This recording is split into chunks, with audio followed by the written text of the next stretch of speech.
রানী মহারানী কৃপা করো না, কৃপা করে ভব সিন্ধু পার করো না।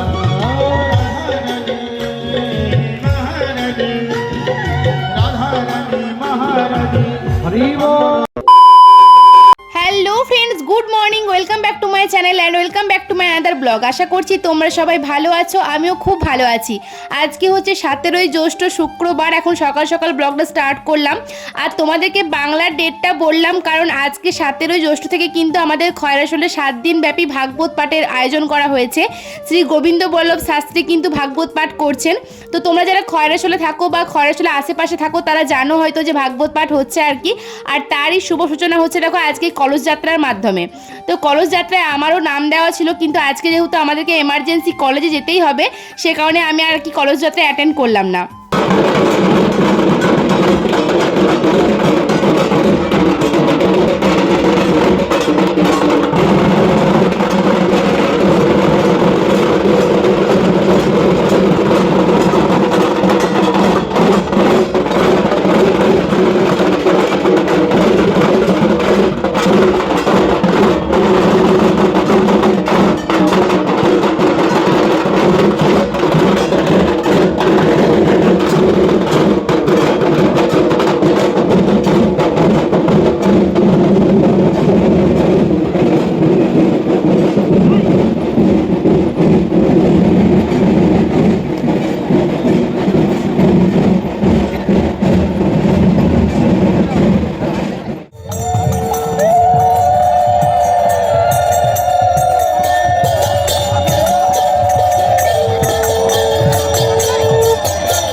দেখো লোক নাই।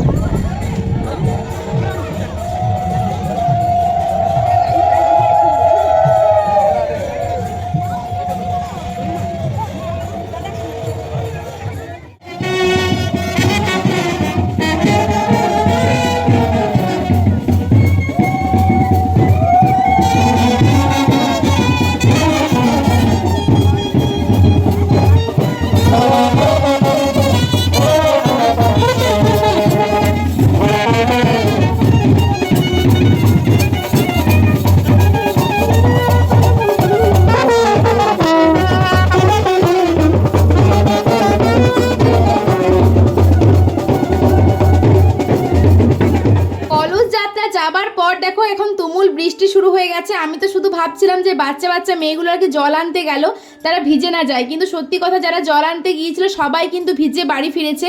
আর এদিকে আমি স্যারকে ফোন করেছিলাম, স্যার এত বৃষ্টির মধ্যে কলেজ যাব কিভাবে, কিন্তু স্যার বলল যে না আজকে কিন্তু কলেজ আসতেই হবে কারণ আমাদের কলেজে আজকে ইউনিভার্সিটি থেকে আর কি স্যাররা আসবেন, সে কারণে আমাদের সবাইকে আজকে কলেজে যেতে বলেছে। তো সে কারণে দেখো রেডি হয়ে গেছি, এখন 10টা মতো বাজে আর একটু আর কি বৃষ্টিটা ধরেছে, তো সে কারণে রেডি হয়ে গেছি, খাওয়া দাওয়া করে নিয়েছি। আর এখন অনেকেই ফোন করে বলছে যে আজকে কোনো বাস নেই, তো সে কারণে আর কি বাবাকে বললাম আর কি দিয়ে আসার জন্য। বাবা এখন বাড়িতেই এসেছিলো কারণ যেহেতু বাস নেই যাবার প্রবলেম, অটো পাবো কি পাবো না, তাই বাবার সাথে আর কি যাচ্ছি কলেজে। আর গোপালপুরে এসে এখন দেখো রিম্পার সাথে দেখা হয়ে গেল, রিম্পাও দাঁড়িয়েছিল দাদার সাথে কলেজে যেত, তো বললাম যে চল আমার সাথে যাবি, তো আমি যেহেতু যাচ্ছি আর কি, তো বললো ঠিক আছে চল তোর সাথে চলে যাই। তো আমরা সবাই একসাথে কলেজে চলে এসেছি। আর আজকে আমাদের কিন্তু সবাইকে ইউনিফর্ম পরে আসতে বলা হয়েছিল, যেহেতু আমরা সবে মাত্র ফার্স্ট ইয়ার, আমাদের এখনো পর্যন্ত ইউনিফর্ম হয়নি, তো বলা হয়েছে ইউনিফর্ম না থাকলে কিন্তু ফর্মাল কোনো ড্রেস পরে আসতে।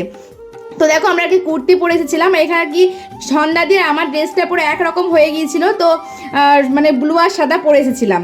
তো দেখো এখানে সবাই মিলে আজ একসাথে বসেছিলাম, যেহেতু ক্লাস হয়নি সবাই মিলে একসাথে বসেছিলাম। এটা হচ্ছে সেকেন্ড ইয়ার, আমি হচ্ছে ফার্স্ট ইয়ার। তোমরা যাদেরকে হয়তো দার্জিলিংয়ের ব্লগগুলোই দেখতে পাবে, শবনম কোয়েল দেখতেই পাচ্ছ, সবাই মিলে আর কি বসেছিলাম একসাথে। আর আজকে কলেজে এত স্টুডেন্ট দেখতেই পাচ্ছ, কারণ হাতে গোনা আমরা কয়েকজনকে ক্লাস করি, রেগুলার কেউ আসে না, যেহেতু আজকে উপর মহল থেকে চাপ দেওয়া হয়েছে তাই কিন্তু সবাই কলেজে চলে এসেছে, দেখতেই পাচ্ছ কত স্টুডেন্ট। তো এখন আর কি আমরা অটোতে উঠে গেছি, মানে কলেজ থেকে বাড়ি ফিরছি, এখন 12টা মতো বাজে। যেহেতু বললামই যে আজকে কোনো বাস নেই, তাই আমরা অটো করে সবাই মিলে বাড়িতে ফিরছিলাম। আর একটা আলাদাই মজা হচ্ছিল আর কি, অটোর পিছনে বসেছিলাম।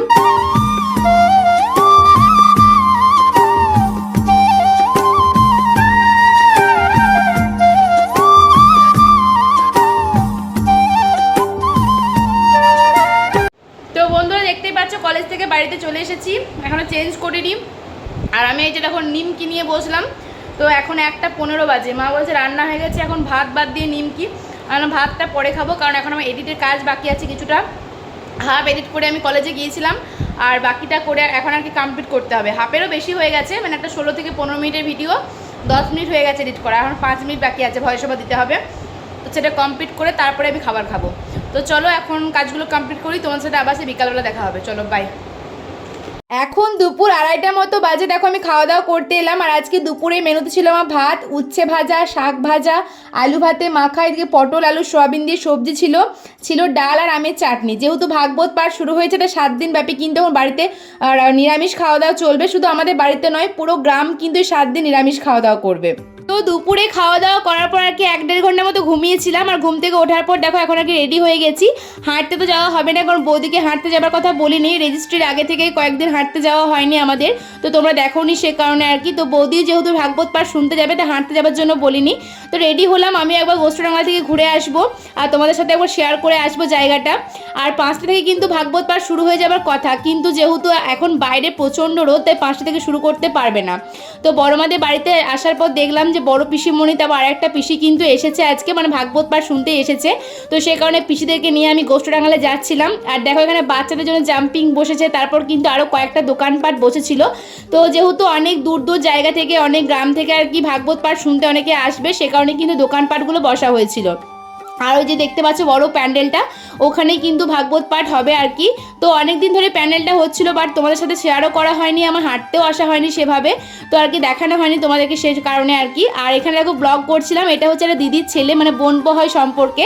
তো বলছে মাসি আমাদেরকে কি ব্লগে নেবে না, আমরা কি একটু ফেমাস হবো না? হ্যাঁ কেন নেবো না, অবশ্যই। ব্লগে এসে যে পরিচিত মানুষ, এই যে দিদিটাকে দেখছো চপের দোকান, এদের দিদিটারই চপের দোকান আছে, তো এই চপ করছে, এই দিদিটারই কিন্তু ছেলে, বুঝতেই পারছো। তো এই দিদি বললো আর কি আমাকে একবার ভিডিও করে নে, তাই একটু ভিডিও করলাম।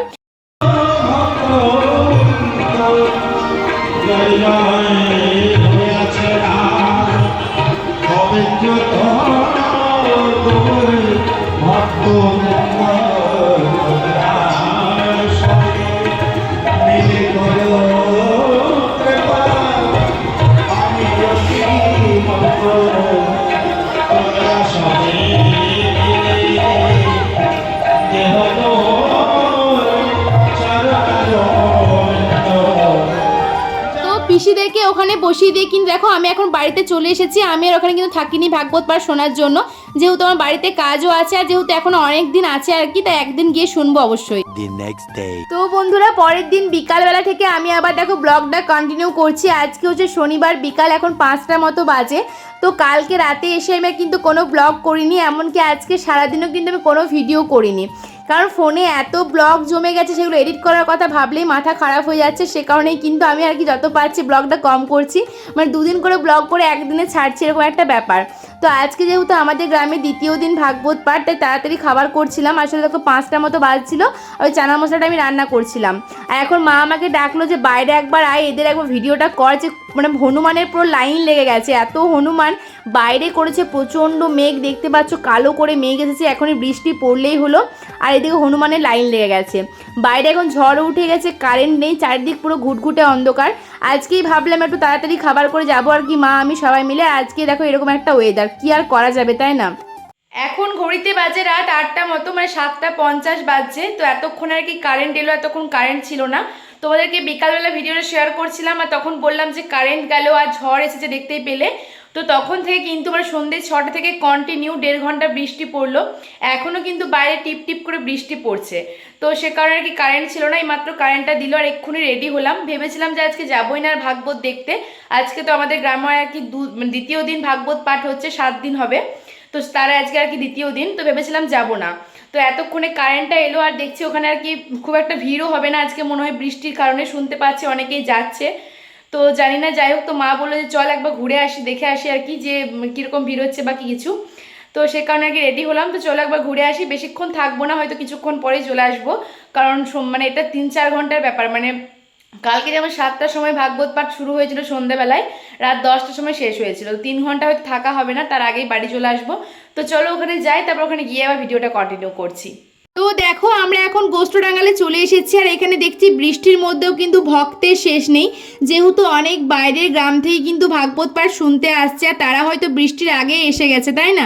তো সে কারণে দেখো ভক্তের কোনো শেষ নেই। তো আজকে এই যে মা, আমি আর মাসি তিনজনে এসেছিলাম, অনেকটা দেরি করে এসেছিলাম আর বেশিক্ষণ ছিলামও না, 1 ঘন্টার মতো আর কি ছিলাম।